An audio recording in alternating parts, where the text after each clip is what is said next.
Hello, this is Abby. Dear Abby, this is gonna be a long one. Oh boy.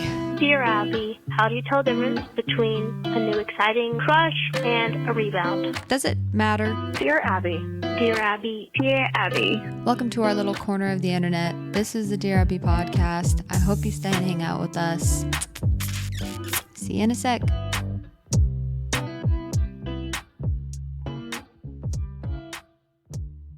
Hello, my beautiful, beautiful, beautiful listeners. You guys are the most beautiful people in the entire world. Welcome back, everybody, to today's episode of Dear Abby. Welcome back to the podcast. Very excited you guys are listening, and I hope you enjoyed today's episode. I hope everybody is having a fantastic day, and if not, moment of silence. Okay, now that we're all caught up, let's have a great day moving forward. And even if you feel terrible, you can still have a fantastic day. Trust me, I know. Today I woke up just ticked off and I don't even know why. I think maybe I'm PMSing. I feel like I'm PMSing all the time. I swear I say that every single week, but that's how it feels every single week. But anyways, I woke up, I just felt angry all day. So yeah, I just had like an angry pit in my stomach. I don't know, just fiery. I didn't let it control me all day. Like I still felt angry all day and I felt bad all day, but I didn't lash out on anyone. I wasn't rude. I felt the anger and still conducted myself very kindly. And also when I was just with my boyfriend and we had a miscommunication point in our conversation where I kind of assumed what he was going to say next. So then I preemptively kind of like fired back on something I thought maybe he would say before he even said it, which is very annoying on my part to him. And usually when we'd have that type of thing and he kind of calls it out and he's like, that's kind of like rude that you did that, I would get defensive or I would feel like I'm under attack by him. But I still felt very fiery. I felt very angry during the whole conversation of trying to figure out where the miscommunication was, or where, like, I didn't recognize that I was being kind of rude until he pointed it out. And I was like, oh wait, no, that would annoy me if I was on the opposite side, if you like accuse me without me even saying anything and just assuming I'd say something. But I stayed very calm, cool, collected, and it was just a very quick miscommunication. We cleared it up. Apologies. Perfect. We moved on, all while feeling angry. So it's very possible, you guys. So if you're having a rough day or if you're having a great day, awesome. Just still do the things that you think will be good for you. And that could look like not doing much if you're sick, or if you're really not feeling well, like physically. Take a restful day and just be kind to yourself mentally. Be gentle with your body that you're not feeling great today. And then restart tomorrow and just see how you feel. Something that I wanted to talk about later today was going into the past and thinking way too much about the past and and your patterns from the past and all of these things, but hyper focusing on it. And sometimes you need someone to call out how much you're actually thinking about your past to help you bring awareness that you're stuck in the past. Because I feel like for a long time I felt stuck in my past without even realizing that's what was happening, but I was living my life through my past, I guess, if that makes sense. That specifically looks like I'm having a conversation, someone says something which has nothing to do with the past situation, but in my head it does, and I think, okay, maybe this means that in the future it could be like my past. So I've got to fix this right now. Yeah, we're going to touch a bit on that, as well as we're talking about it through the lens of having anxiety or OCD, but also without those lenses, and just in general, everyone does that a lot, or sometimes in their life. We're stuck in the past. So it's not just exclusive to like mental illness. I think it's just a part of mental health. Going back to my day, I woke up feeling angry, had that conversation, but before I had that conversation with my boyfriend, that went smoothly. Even though I was feeling like I wanted to be a brat, I really did not. I got home from work after a full day and I was so tired. So I laid down for like 20 minutes And I got my head together. I let myself relax when I first got home because I need some time to decompress for a little bit. But I also really value moving my body every day. And when you're sitting at a desk job for 8 hours and you get up maybe 30 minutes a day to move around because you don't have that much room to move around and freedom to move around, then you get really tight. And so I really value my time of moving. I went on a walk this morning, but when I got home from work, I needed to relax for a little bit. And then I really didn't want to go work out. Really, really didn't. I really didn't. All of these excuses that were valid, I've taken them as they have been valid in the past in these situations where I think I've worked so hard today. I'm so tired. And while all of those things are true, I think what reigns above just being a little bit tired is I need my body to be healthy and I need to move my body, because then I get stuck in a cycle of, I don't know, chronic fatigue where I'm not moving my body. So my body's not as healthy and I'm not doing movement. So then everything feels stagnant, which makes you more tired. And it's just a ripple effect that I did not want to happen. So I put that above being tired and being not lazy, but just tired. I didn't want to get up. I was comfortable where I was. I didn't want to get uncomfortable.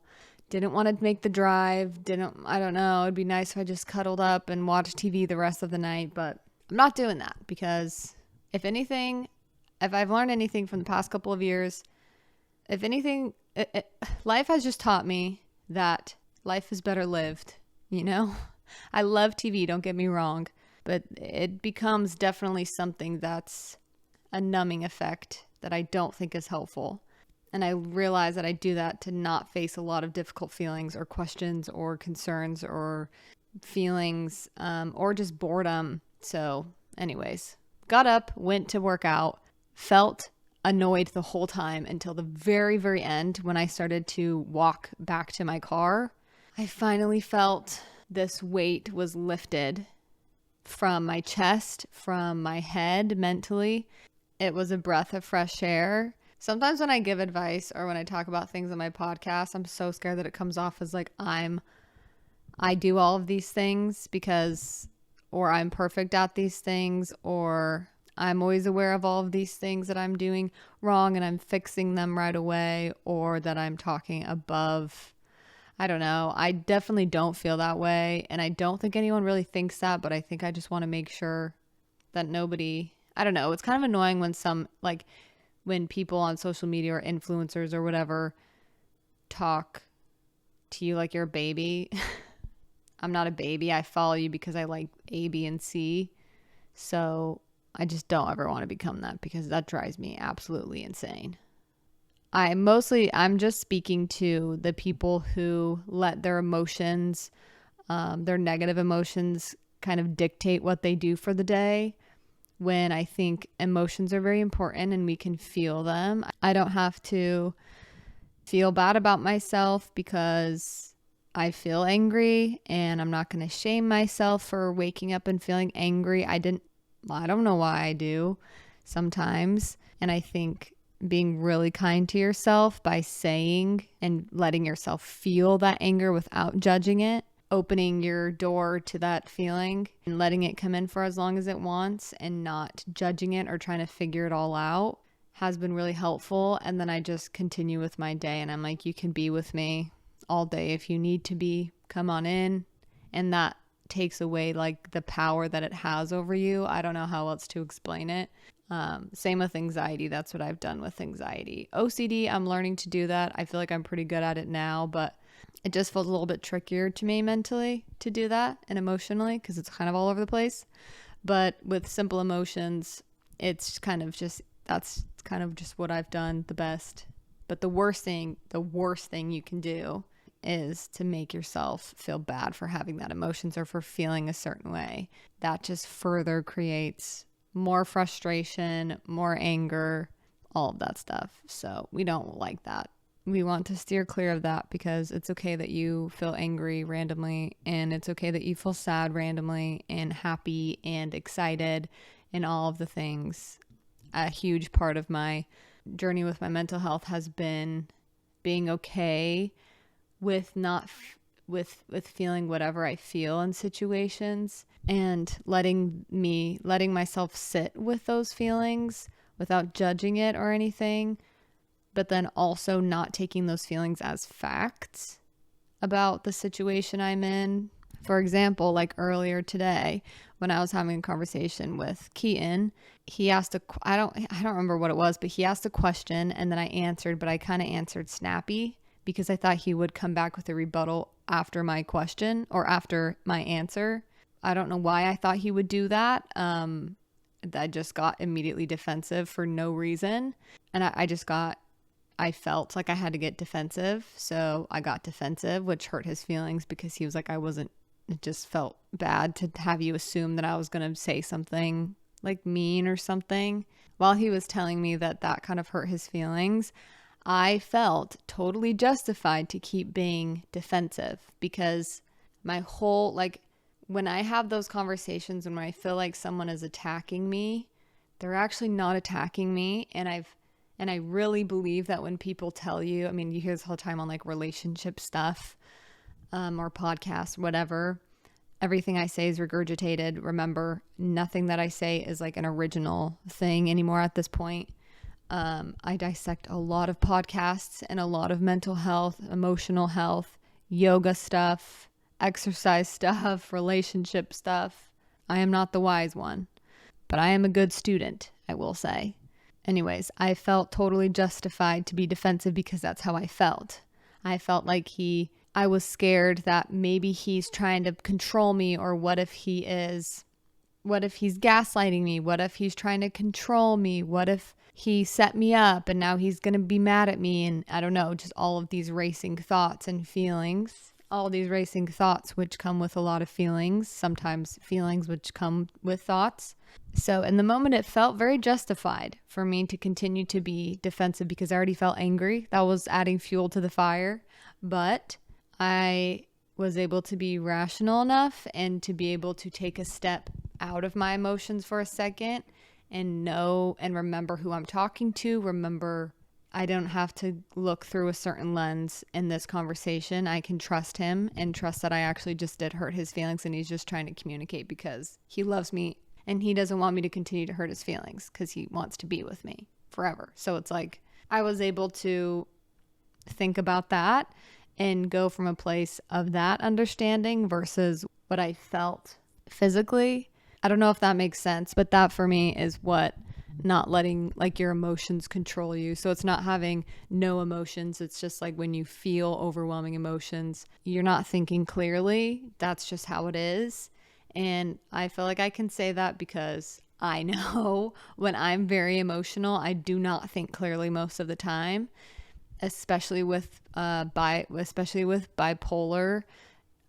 depression. I definitely do not think straight when I am in a manic or depressive episode, but everyone can definitely still practice using that rational, wise voice and trusting in those moments where we feel heightened emotions and stuff. Anyways, okay, so we're not doing dubs and L's for today. I've just had brain fog a little bit today, and so I couldn't really think of specific dubs and L's from the week. Like I couldn't really remember what's happened this week, to be honest. It's a little bit scary, but that's okay. So let's talk about the past, shall we? The past is a funny thing, because you experience it. Like you lived through that, but then it's not happening now. But then it's like your whole life and who you are now is because of your past. I love thinking back to my childhood. I don't have a ton of memories. My sister remembers a lot of stuff, but I don't have a ton of memories. Most of my memories are bad, unfortunately, because I guess that's just what my brain remembers. But there's a lot of good memories. When I look at pictures, I can kind of remember things. When you see home pictures or home videos and you start to recall those experiences and you remember, I remember that house had green carpet. I remember that couch. I remember playing on that couch. I remember playing with that toy, and it just kind of starts to come back to you. I think that's beautiful, and nostalgia is a beautiful feeling, but my memory and past started to get real wishy-washy. when I got OCD and I started to have, I don't know, like real event OCD. I don't know what it is, or false memory, but I started to think, okay, with some of the content of my OCD, is there an experience from my past? And that's why I think about, so that's why I'm having these intrusive thoughts. So I'd review my past and I'd go, did this person ever hurt me like this? I don't know. It got crazy. I've talked about the taboo themes of my OCD, and I think that's mostly the stuff I would try to review. And even like religious stuff, I would look back at my past and say, have I done anything really, really bad? And is that maybe why I feel this way? And do I need to like fix it or repent of it right now? Or if I'd have other intrusive thoughts, I'd go into memories that are kind of related to those thoughts. And I don't know, try to find evidence that I'm not the monster that I think I am. Anyway, so lots of reviewing the past, as well as I try to make sure, as well as I like to remember things. And sometimes when I don't remember something specifically, it starts to give me anxiety. When I am trying to say something or tell a story and then I can't remember it in a split second, I panic sometimes because I just want to remember stuff. And I'm like, and I think, what if I lose all my memories? I don't know. It just goes down that whole rabbit hole. This is just the chaos of a lot of my OCD. And that stuff is just it's all over the place. Outside of just the OCD way of reviewing your past and thinking, where did it all go wrong? What did I do in my past? Outside of OCD, I think about my past mistakes and my past habits and my past laziness, whatever you want to call it, my lack of forming good habits in some areas of my life. And I look at that as evidence that I can't change in the future, which I think is very common. So, for example, I will start things and I'll be really excited to start something new. I have no shame in being a beginner with a lot of stuff. However, I quit a lot. And so if it doesn't come naturally, if I don't feel like I'm good at it, if I don't feel like I get really good feedback, I'll quit. And I'm actually shocked I haven't quit the podcast, because this is the only thing I've really ever stuck with for that long. So I'm very proud of myself for that, actually. And that's thanks to people who are listening, but also I think I just made it a goal to just, no matter what, post every single week, even when I don't feel like I have anything good to say, even when I don't feel like I'm in a good mood, or I feel like everything I say is stupid and just repetitive and all of these things. I just wanted to stay consistent. But with mostly every other thing in my life, I would quit really fast. I don't really know why I quit at a lot of things, but I just do. It's kind of scary for me to commit to one thing, one hobby or passion or talent or something. I don't know. I think I would get through a little bit of the hard bits with stuff, but then I would get to a point where I could either stick with it and actually get really good, or I could just pick up something else and get to that same point and then quit again. And I feel like I just normally would keep quitting on stuff. When I want to form new habits, like, for example, calisthenics, or consistently keeping the same routines or programs, I look back in my past and I think, okay, well, I quit that. I'm just a quitter. Even though I did quit all those things, that is a fact. Having that carry over to who I am now doesn't actually need to be a thing, and I have full control over changing that habit right now. Doesn't mean it's going to be easy. Doesn't mean my brain's going to immediately trust me and believe that I actually will change certain habits.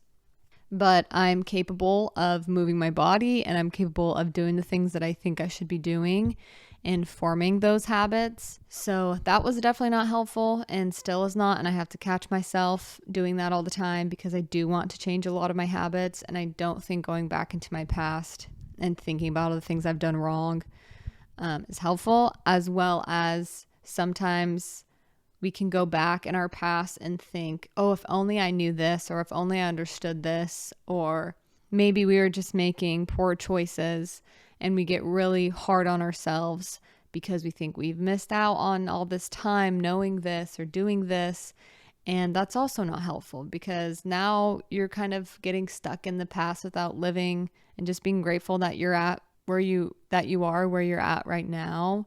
So it's just another thing that gets you stuck in your head and stuck in the past. For me, especially with anxiety, I've always been in my head, and I've said this a million times, little anxiety girl, or just my whole life in some aspect has been related to anxiety in my head. Is that actually true? No, because I've had a lot of experiences. I mean, not every second of every day was I anxious. There was a lot of times that I had really good, fun times with friends, or just when I was a kid with my family. Like, there were so many wonderful, beautiful memories. But sometimes when I think of my past, I just think, oh, that's all there was. I've always just been anxious. I always have to be anxious. I only know myself as an anxious person. And so if I lose that, then who am I? And that was really scary. Sometimes I still struggle with that, but I'm way more comfortable now. I can think of things that are good for my life. Is chronic anxiety and chronic OCD and shutting myself off from the world bringing me a lot of joy? Not at all. So the rational thing to do is try to fix that. And you don't have to get rid of it, any of that stuff. You just have to learn how to live with it and still do what you want to do, live your life, and eventually it kind of just starts to simmer away because you don't care as much about it. So it was kind of an identity crisis, but it was not helping that I kept reliving my past and thinking, well, I've always been like this in my past. But I'm not in my past. I'm who I am now. I've had so many different experiences and so many crazy experiences the past couple of years that I'm not the same person at all that I used to be. I'm not little anxiety girl anymore. I get anxious sometimes, but I kind of whip that thing right in its butt. And I'm like, okay, fine. If I die, I die, you know? Okay, sure. Easier said than done sometimes, and depends on my mood, again, and my heightened emotions. But I'm not the same as I used to be. I'm so different. And sometimes that's really hard for me to cope with, and I feel like I don't know who I am in this part of my life. But in order to make room for the future, as we hear, you have to open your heart and kind of let go of the past. And it's okay that you're different now than who you used to be. It's not helpful to try to shove yourself back into a place that you don't fit anymore. I don't fit into the same mold as I used to. I'm less scared of everything. I still feel fear. I still feel this, like the scared little girl sometimes, but I don't let it control me how I used to. And I think that's what feels different. But yeah, I mean, when you go through things in life, you start to change and you feel like you lose a part of yourself, but then you also gain different things. So it feels really confusing. And that transition, that like shedding almost feels really kind of horrible for a while, but then it gets better. And then it gets horrible again because then you change again. I don't know if anyone feels like they just keep changing and they don't know who they are anymore. That's okay. It might not feel like you're okay. You know, we've got you. You've got you. You will figure this out and you'll get there. You're allowed to choose a better life for yourself. You are 100% allowed to do that. That's just all you've known who you are for a long time.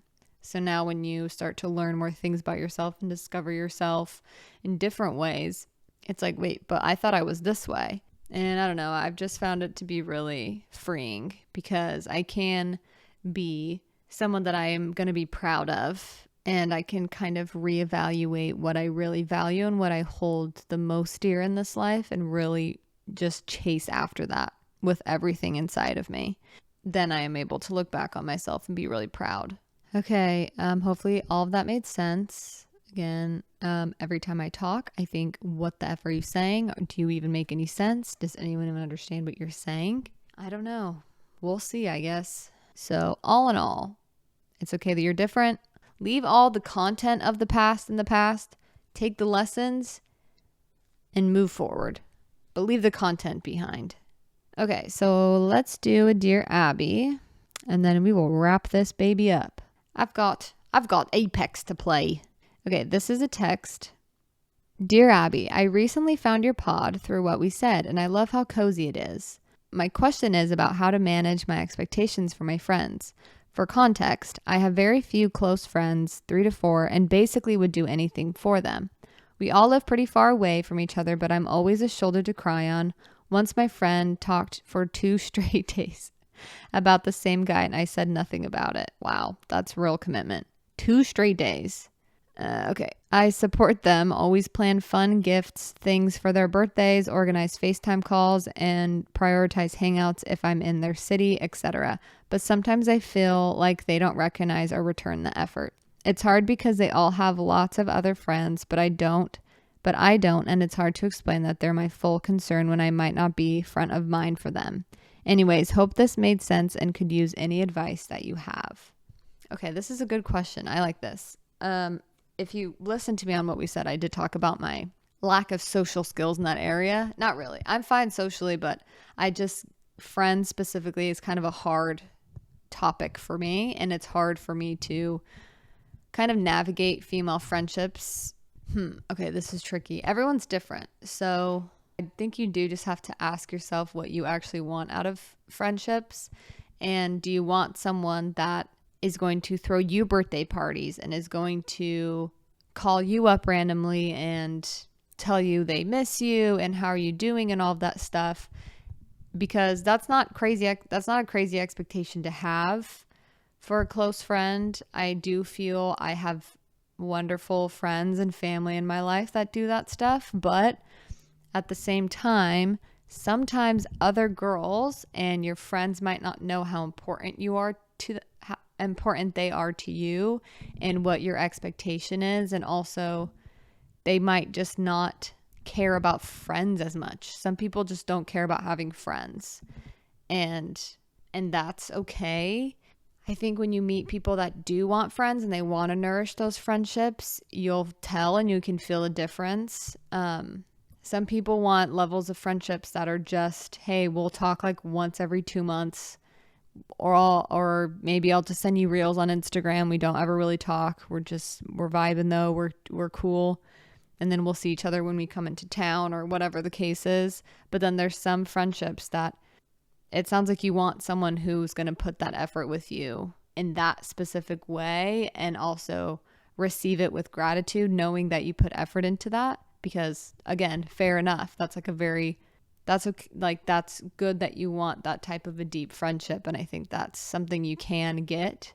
But I do think it's something that has to be with someone that wants that type of a friendship and is ready and has the time and the energy for that type of a friendship. Yeah, I think I do this. I assume that people know how much I care about them and how important they are to me. So I'll show in ways that I know how, but then I also don't plan birthday parties. I don't go out of my way to buy them something and send it to them. My way of showing love is just by calling and saying, how are you? Asking a lot of questions about their lives, making sure they know that I'm there to listen.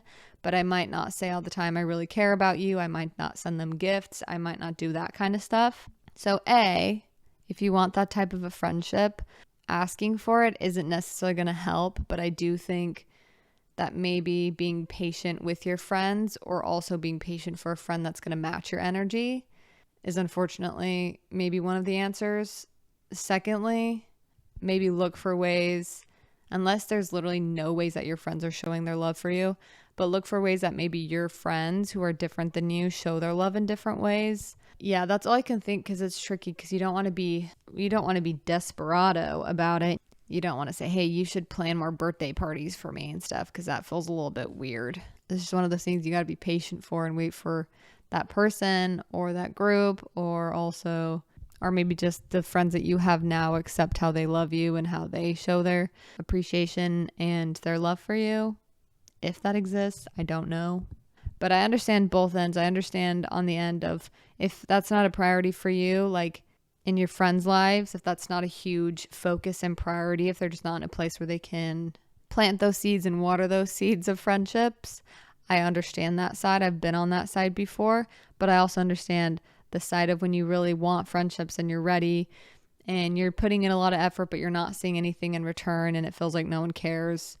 I see that end as well, and I understand that that's like, it just sucks. You just want someone who gets you and understands and sees you. You just want someone to see you and see your effort and see how good of a friend you are and how good of a friend you can be. Hopefully that was helpful a little bit. I think you guys are teasing me when you ask me questions about friends a little bit. Are you? But I should have a friend expert come on the podcast sometime to just teach me, and also just I don't think that's a thing, but maybe I'll just get someone who has a lot of friends on, and then I can learn from them. Thank you for listening to my podcast. Now, I hope you enjoy it. You might get bored of everything. That's okay. I won't be offended. Okay, everybody, that's it for today's episode. I think it might have been all over the place, but I'm grateful that you guys listened. If you want to support the podcast, don't leave. If you want to support the podcast, you can write a rating or review on Spotify and Apple. Please, please, please spread the word about my podcast if you know someone that struggles with anxiety or OCD or bipolar or anything, or just wants a cozy, comforting podcast to listen to get a little bit of oomph in their day and feel validated and all of that good stuff. Send them the podcast, or you can post on your story. That's always very appreciated on Instagram, or, make a TikTok about it. I don't know. I'm always uncomfortable promoting myself, but I'm trying to do it more. So this is me promoting myself. If you really do enjoy the podcast, I would love if you could share it somehow. Also, you can like, subscribe, or comment on YouTube, and you can watch my podcasts on there with me and my good old bear here. Well, I hope you guys have a fantastic weekend, and you guys take yourself out and be kind to yourself and don't look at the past. Move forward, full throttle. You guys got this. Be kind to yourself. Take it day by day, but you got this. Keep your head on straight, people. Okay, love you guys. Bye. 우회전 taking a right to journey. 눈치 보면서 들어가야 할 때 찾아 나머진 바빠 개설레임